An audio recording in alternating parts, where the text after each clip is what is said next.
Hello there guys, what is going on? Son of Chelsea back here again for my rational perspective on Brighton 1, Chelsea 1. Chelsea's first and maybe only pre-season friendly ends in a draw. I think there were very exciting elements of that game for sure to take away.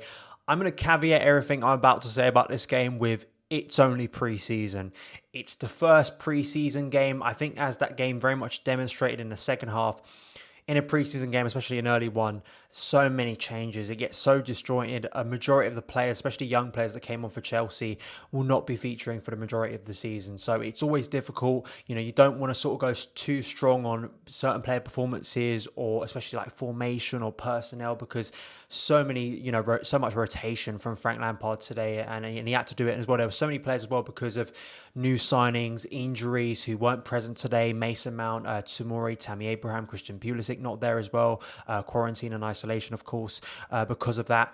But there were some very intriguing things for sure that I think I want to talk about in today's game. I think the main thing was Timo Werner and Hakim Ziyech. They both started the game and pretty much within 4 minutes, the thing I think a lot of us for months on this channel, I've been theorizing, you know, I've been answering questions from you guys about Timo Werner, Ziyech, the link up, Ziyech cutting in on the right onto his left foot, curling a ball in. Timo Werner, where's he going to play? Is he going to play up top alone? Finishing chances.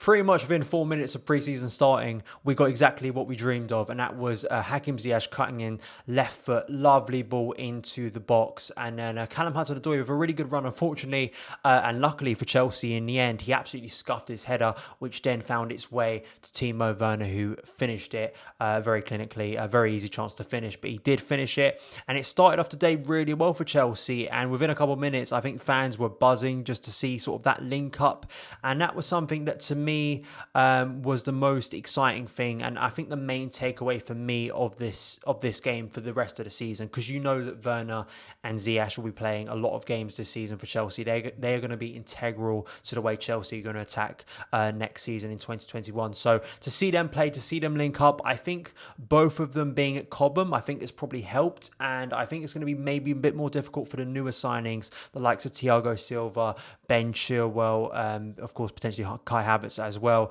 to fit in because they haven't had that time at Cobham to really integrate into the first team squad. But those two have for a number of months, and it was great to see them link up in that way. Ziyech's left foot, I mean, it's just glorious to watch, isn't it? But I think out of the two, and you, as I say, it is preseason friendly, but out of the two, I was very much looking at Timo Werner more. I think I was really excited.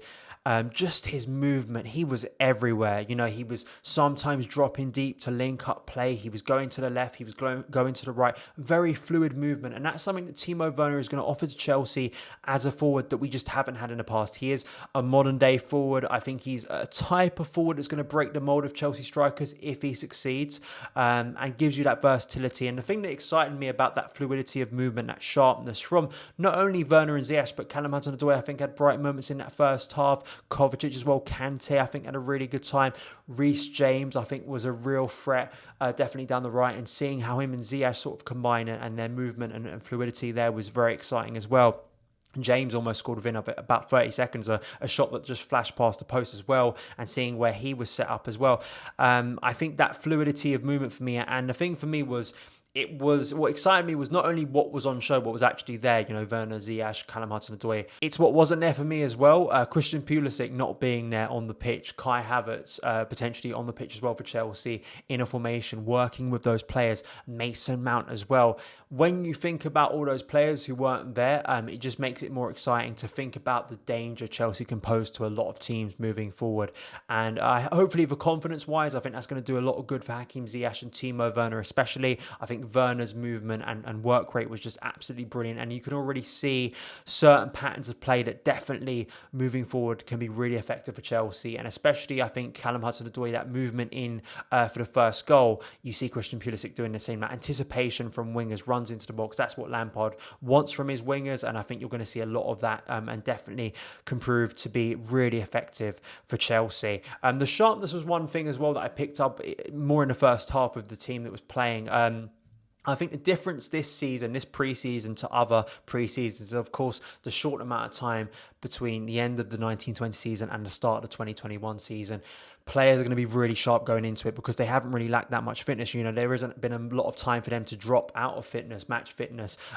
So I think that's a positive for Chelsea at the start of the season, that we will have players who I think are going to be really sharp going into the year. The concern is, as we drag on into this season, that's going to be the big challenge for Frank Lampard, and the big challenge for all teams this year is dealing with fatigue. That's going to be why I think rotation is going to be such a key factor, and why Frank has got really nailed down, I think, certain things in the team, but get his rotation right as well, which is why I think, especially in attacking areas, that's the exciting thing. Whatever you think about who's going to be the main starting 11, a lot of players are going to get opportunities this season to play a lot of minutes. So that combo, that sharpness, that fluidity of movement, N'Golo Kante looked the healthiest and I think the sharpest he's looked in a very long time. I've seen reports about Kante maybe being sold for Declan Rice. I mean, I'll probably make a video about that in terms of news, but silly to me. N'Golo Kante is still a world-class player. If he can have a free sort of season where he's back to his best in terms of fitness, Chelsea need him. We cannot sell him. We cannot sell a player of that quality. And I think you saw once again today in certain glimpses why he can still be absolutely crucial for us in midfield, winning the ball back, intercepting, helping move Chelsea up the pitch as well. I think that was a big thing for his movement. Still a lot to debate around, you know, the midfield combination, how that's going to help Chelsea deal with transitions. That's a big thing as well. But we were never going to discover that today, were we? It's a preseason friendly. Second half, Rudiger giving away a penalty straight away. That's not going to help and is really going to spur on his detractors more. Really shaky from Rudiger straight away. Willy Caballero, though, making a great save, and in the end, because of course there was the late penalty, very disjointed second half. I think it was good to see so many of the youngsters come on. You know, Conor Gallagher for me was the most impressive out of the players who came off the bench. Hakim Ziyech limped off. It looked like, I mean, it didn't look that serious. Let's hope it's not. I mean, we're going to have a little bit of a break now, so Ziyech will have time to recover. Let's hope it's nothing serious. Fingers crossed. We don't need another injury crisis. That's something that desperately needs to improve next season. But I think Conor Gallagher for me, his pressing, his harrying of Brighton defenders. Chelsea didn't do a lot of attacking in that second half. As I was saying, it was very disjointed in the second half, and I think it was very difficult for Chelsea to get into any sort of rhythm. And Brighton definitely got more confident as the game went on and had more of the play. But I think he very much impressed me. Nearly set up Giroud right at the end there.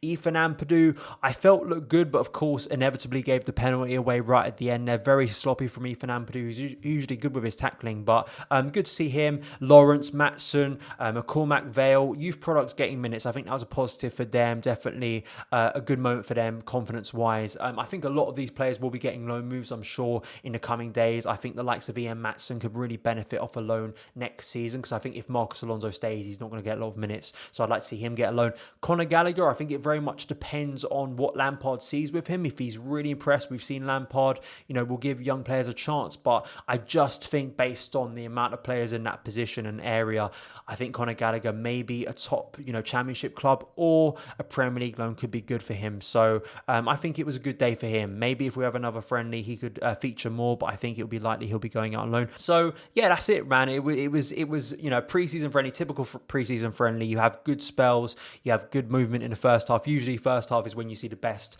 especially in these early games when it's really disjointed, and as soon as you start seeing multiple, like 6 or 7 subs at a time, it's really difficult to judge. I mean, for me, seeing, you know, Azpilicueta at centre back in a 4, you know, that just shows you it's preseason. You never see Dave in a back 4 as one of the main centre backs. It's really rare to see that. So I think it just summed up preseason, to be honest. Weird to see Jake Clark-Sort. Remember him, you know, getting time in the first half. I actually felt he did well alongside Andreas Christensen. But overall, those are my thoughts. We're going to have to wait and see if there are any more warm-up games before that game against Brighton. It would feel very weird if our next game is against Brighton. But of course, because of the congested nature, this international break in about a week's time, I think it's going to be very difficult for Chelsea to line up any more games. Maybe a midweek game at Cobham, which probably won't be broadcast for fans. It was nice to see Ziyech and Werner. 2021 is getting closer. Please let me know your thoughts on the game in the comments below. If you did enjoy this video, guys, hit that subscribe button and the notification bell so you never miss an upload. Follow me on Twitter at Son of Chelsea, and I'll see you again.